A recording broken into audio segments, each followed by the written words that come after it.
Oh, I hope so. What is that? I haven't the vaguest idea. I've learned that. You mean, why do I think he should be president? Yes, ma'am. First of all, because he's not part of the Washington scene. That's number one, and never has been. Is not part of the buddy system, so-called. I think that our country is at a crossroads. I think that the decisions that have to be made by somebody who has no prior connections or ties in any way to Washington, because they're very hard decisions and they have to be made.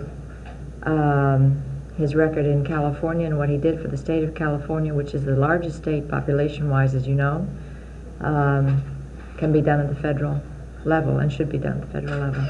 And he's a man of unquestioned integrity. Number one, I'll start with that.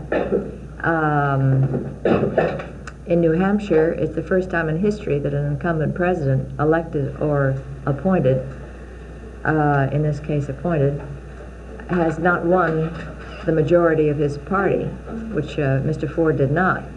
We got 48% of the vote, and Mr. Ford got 49.4. It's the first time in history that an incumbent has ever lost a primary, which he did in North Carolina.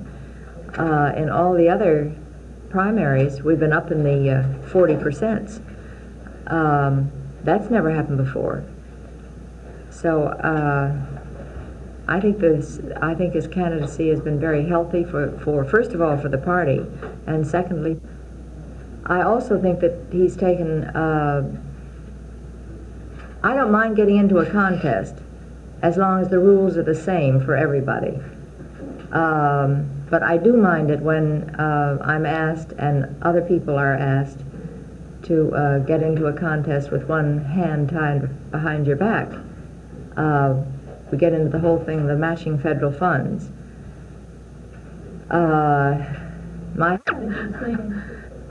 Monday, when we left California.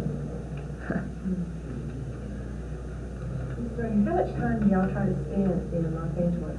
Isn't that where you're trying to, take some relaxation time in between trips? I was just wondering. Have there been any mention as to who he would? Senator Jackson had mentioned Pat Moynihan, and of course, the President's been confident of Kissinger so far. Governor Reagan mentioned anyone he would like to have in any cabinet position? No, he's talked about people that he would not have fired. For instance, Mr. Schlesinger, he certainly would not have fired him, as Mr. Ford did. Do you think he would rehire him? He'd be very happy to rehire him. Mr. Schlesinger was trying to tell the American people a lot of things they deserve to know.